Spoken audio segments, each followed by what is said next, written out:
You ever have one of those neighbors who just don't know how to mind their own business? The kind that makes your life a full-time job just because they can't stand seeing someone else living peacefully? Let me tell you about Karen. Not just any Karen, the Karen of our HOA, self-appointed ruler of lawns, fences, and flower arrangements. She didn't just think she ran the neighborhood, she thought she owned it. And when she set her sights on me, she had no idea she was stepping into a whole different world. See, I'm not the lawn care kind of guy. I don't do garden gnomes or weekend barbecues. I keep it quiet, no flashy cars, no music blasting at night. But there's one thing about me that doesn't fit into Karen's perfect picture. I'm bomb squad. I deal with explosives. It's what I do for a living. And that job comes with certain needs, like a secured shed where I keep training devices, non-lethal, legal, government-approved. Reinforced steel, locked up tighter than Fort Knox, with alarms and all. Now, to normal people, that'd be something you don't poke your nose into. But Karen? Oh, she saw that shed and made it her personal mission to get rid of it. It ruined the aesthetic, she said. Dangerous. Suspicious. She'd call out across the street when I got home. What's in there? You know you need HOA approval for structures like that. She'd hound me during the HOA meetings, filing complaints, demanding an inspection. Every time, I told her the same thing, no. It's private property, and more importantly, it's none of your business. The shed is there for a reason, and it's not going anywhere. But that wasn't enough for Karen. She didn't believe in boundaries, at least not ones that applied to her. I should have known she wouldn't let it go. Should have known that one day, she'd cross the line. And boy, did she ever. I came home from work one afternoon, tired, ready to kick back, and there it was, caution tape all around my yard. Police cars parked outside. A fire truck down the street. I pulled up, heart pounding, thinking something bad must have happened. And standing right in the middle of it all, grinning like she won the lottery, was Karen. Hands on her hips, chest puffed out, like she just saved the world. I barely got out of my truck before she started in. I had to do it, she said, loud enough for the whole neighborhood to hear. You left me no choice. My head was spinning. I looked at the cops, the tape, the flashing lights. What's going on? I asked, trying to keep calm. One of the officers came over, cautious, asking if I was the property owner. I nodded, flashing my ID. And that's when I saw it, the shed door wide open, my security system tripped. Karen had broken in. You can't just keep bombs in a residential area.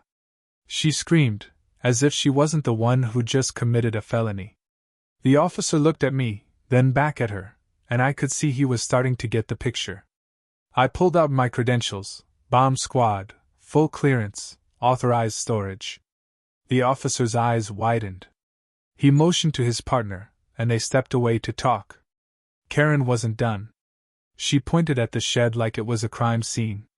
I saw wires, boxes marked explosive. This is a neighborhood, not a war zone.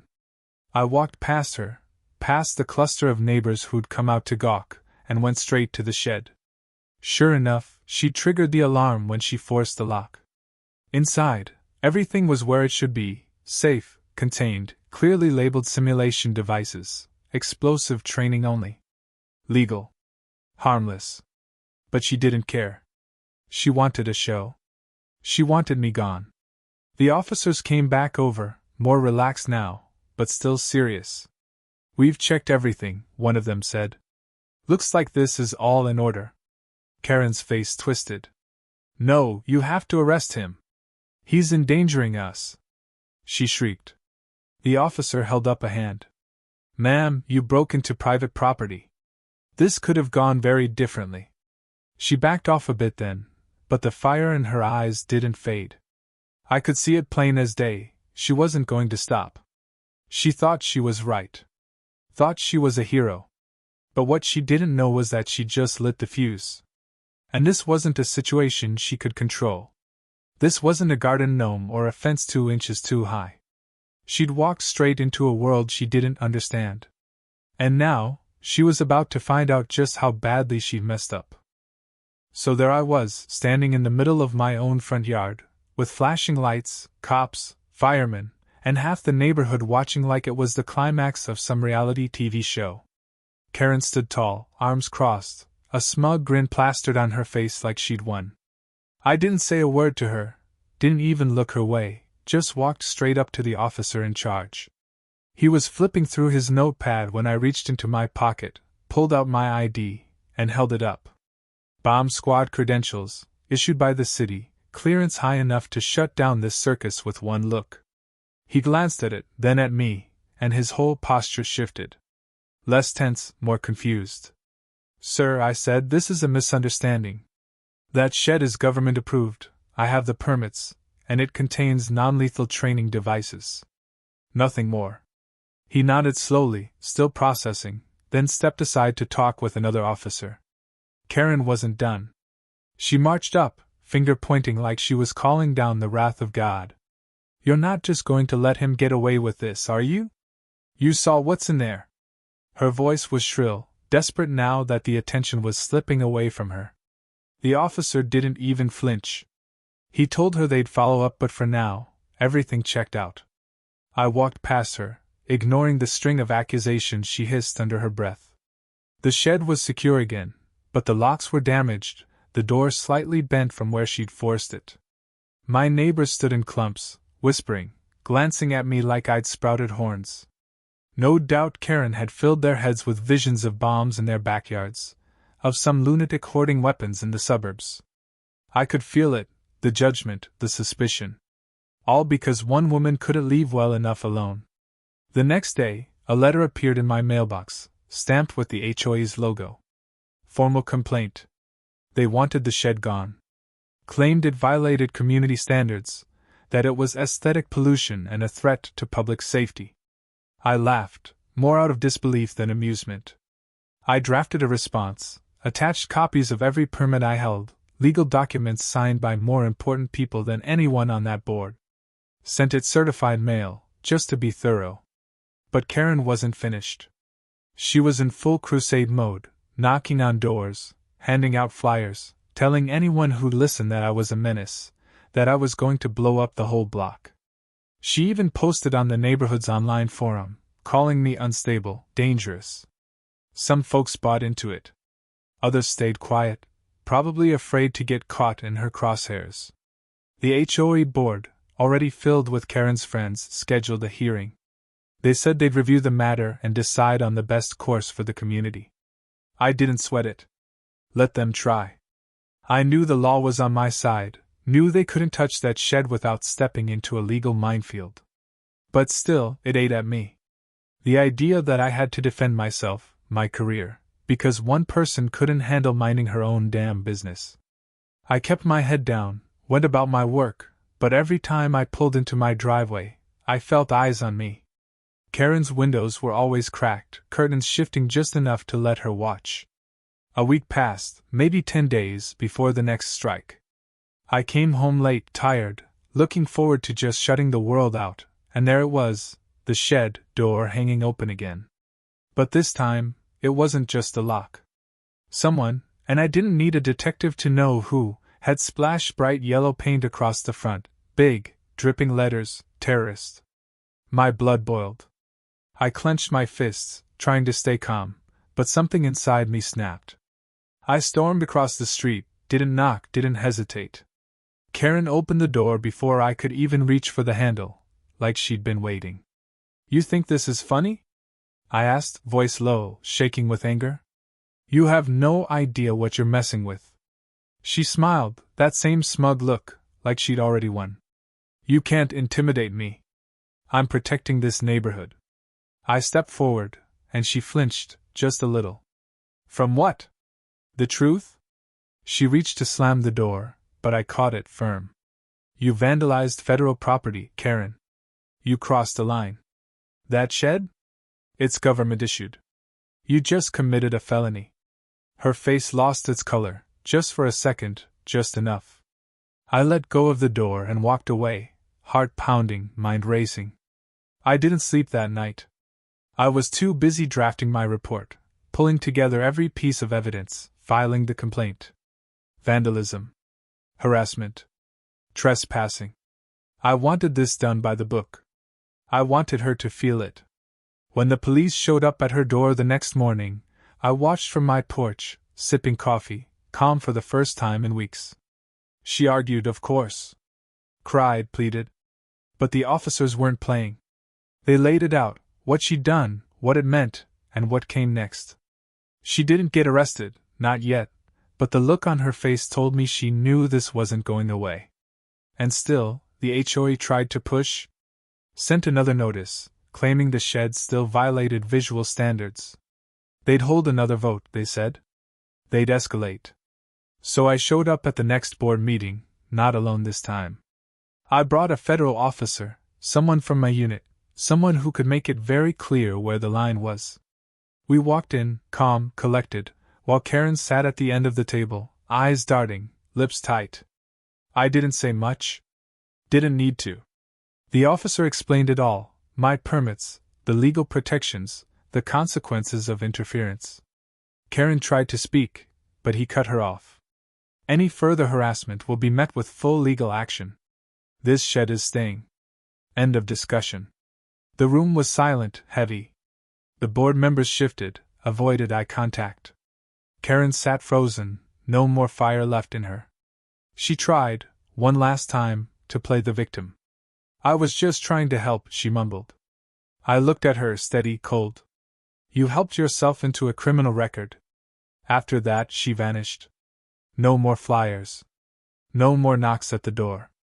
Just silence. She still lived there, still peeked from behind those curtains, but the fire was gone. The neighborhood settled. People started waving again, talking, like the spell had broken. They realized I wasn't the danger. I never was. It was her all along. I didn't want any of this. Just wanted to live, work, come home in peace. But Karen couldn't let that be. She needed a fight, and she got one. Only she didn't win. She lost everything. And if she ever thinks about starting again? Let's just say, next time, there won't be any warnings. I knew it was coming, but when it finally hit, it still felt like getting punched in the gut. I pulled into my driveway, headlights sweeping across the yard, and there it was, the shed door hanging open again, this time not just broken but defaced. Bright yellow paint, sloppy and furious, dripping down the side in big, angry letters, terrorist. I sat there for a moment, hands gripping the steering wheel so tight my knuckles ached, the engine idling. It wasn't even shock anymore. It was something deeper. Rage, yes, but also that cold, steady sense of finality. She'd pushed. She'd pushed as far as she could, and now she was going to see what the other side looked like. I stepped out of the truck slowly, the night air thick with silence, except for the hum of porch lights and the distant sound of a TV through someone's window. My boots crunched on the gravel as I walked over to the shed, ran my fingers over the paint, still tacky. I didn't need to think about who did it. I knew. There was only one person in this neighborhood who had the audacity, the obsession, to cross this line. I turned toward her house, and there she was, right on cue. Standing in her front yard, arms crossed like she'd done something noble. Like she was standing up for something.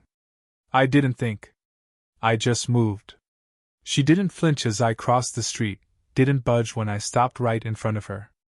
I could see the satisfaction in her eyes, the way her chin lifted, daring me to say something. You think this is funny? My voice was low, but it cut through the quiet like a blade. Her smile didn't fade. You're a danger to everyone here. I'm not the bad guy. She actually believed it. You have no idea what you're messing with, I said, and now her smile slipped just a bit. You think you're saving people? You just committed a felony. That shed is federal property. Government issued. You vandalized it. You broke in. Twice. She opened her mouth, but I wasn't done. You don't get to play the hero anymore, Karen. You crossed the line, and now you're going to pay for it. I turned and walked away before she could speak again, because I didn't need to hear it. Her words didn't matter now. The law did. The next morning, I was at the police station. The report was thick, every incident, Every piece of evidence, photos of the shed, statements I'd collected from neighbors who'd seen her lurking. The officers didn't hesitate. This wasn't a noise complaint or a property dispute anymore. This was criminal. Vandalism. Trespassing. Harassment. And the kicker? Interference with federal property. That one carried weight. They went to her house later that day. I watched from my porch as they knocked, watched her try to keep her composure, watched her fail. She wasn't smiling now. She argued, waved her arms, pointed over at me like it would change anything. But it didn't. The officers made it clear. This wasn't going away. She wasn't walking out of this one with a slap on the wrist. Still, the HOA didn't back down right away. They sent another letter, full of legal-sounding nonsense, claiming the shed still violated their visual standards. Said they were going to hold a vote, escalate the matter. It was laughable, really. They still thought they had a say in this. The board meeting was a week later, held in the community center, the same bland room where they'd held potlucks and planning sessions. I didn't go alone. This time, I brought a federal officer, someone from my unit, who knew exactly how to make things clear. We walked in together, and the room went quiet. Karen was there, of course, sitting at the far end of the table, her eyes darting from me to him, already knowing she was done. The president of the HOA tried to start with formalities, tried to keep control, but it didn't last. The officer laid it all out. The permits. The regulations. The legal protections. And then, he gave them the warning, any further interference with this shed or its owner will be considered obstruction of federal operations. You don't have that authority. You never did. Karen opened her mouth, and he cut her off. You've already crossed the line. If you continue, we will press charges. The silence that followed was deafening. The board members shifted in their seats, papers rustling, eyes fixed on the table. No one spoke. Not a single one of them wanted to be the next in line. And then Karen broke. She stood up, face flushed, eyes wild. I was just trying to help, she said, her voice shaking now. I thought he was dangerous. I stood, looked her dead in the eyes. You helped yourself into a criminal record. That's all you've done. She didn't have anything left to say after that. She sat down, and the meeting ended without another word about the shed. The board didn't send any more letters. They didn't hold any more votes. They knew better. Karen didn't come out much after that. I'd see her sometimes, behind her curtains, peeking out like a ghost. The neighborhood settled. The whispers stopped. People started to see the truth. I wasn't the threat. I never was. It was always her. The shed still stood, stronger than ever, untouched, a monument to the line you don't cross. I didn't want this fight. I didn't start it. But I finished it. She thought she could control everything, that she could bully her way into my life, but in the end, she found out that some things are bigger than her. That there are lines you don't get to cross without consequences. And if she ever thinks about trying again, I'll be ready. Because now she knows. The next time she hears something loud, it won't be me. It'll be the sound of her own world crumbling. Karen wasn't the same after that. Something about standing toe-to-toe with real consequences took the air out of her. The woman who once strutted around like she owned the block now barely stepped outside. The curtains in her front window stayed drawn, and if they twitched, it was only for a moment before snapping shut again. The Karen everyone knew, the one who rang doorbells just to complain about a slightly crooked mailbox or a lawn a little too long, had vanished. And the neighborhood? It breathed again. You could feel it, like the pressure had lifted. No more HOA letters showed up in my mailbox. No more angry notices or ridiculous accusations. The board didn't want another meeting. They didn't want another word spoken about my shed. The apology they sent was short and stiff, legal language, formal regret, and acknowledgement that they were done. I didn't frame it or anything, but I kept it, tucked away with all the other documentation, just in case. The shed stood exactly where it always had, exactly as it was supposed to. Strong, silent, and now, finally, left alone. I fixed the lock, repainted the door, but didn't erase the memory of what she'd done. It was part of it now, part of the story. A warning, maybe? To anyone who thought they could push their way into something they didn't understand. Every once in a while, I'd catch someone glancing at the shed, maybe wondering what really went down, maybe remembering the chaos. But no one asked? Not anymore. People smiled, waved again. A few even apologized quietly, embarrassed they'd ever believed her. I didn't hold it against them. Karen had a way of pulling people in, twisting the truth until you didn't know which way was up. But in the end, it all unraveled. The lies, the paranoia, the control, gone. Funny thing was, I never wanted any of this.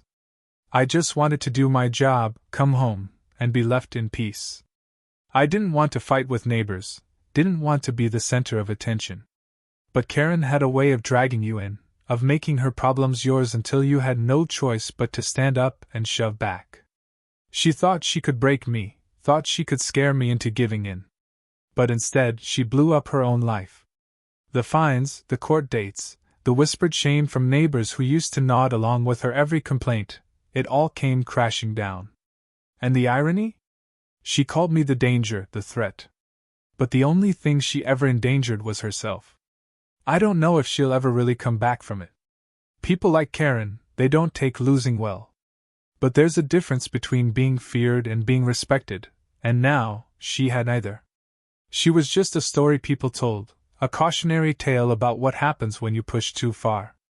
I kept going, same as always. Work, home, the occasional weekend off. The shed stayed just as it was, no different, but somehow, it felt like more now. Like a symbol of the line no one crosses. The boundary I set, the stand I took.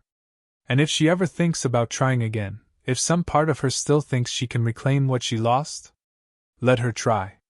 Because now, she knows exactly what she's dealing with. Not a neighbor she can bully.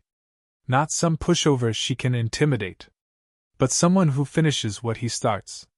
The next time she hears something loud, something sharp and unrelenting, it won't be a siren. It'll be the sound of her own delusions falling apart all over again. And this time, there won't be anyone left to help her pick up the pieces.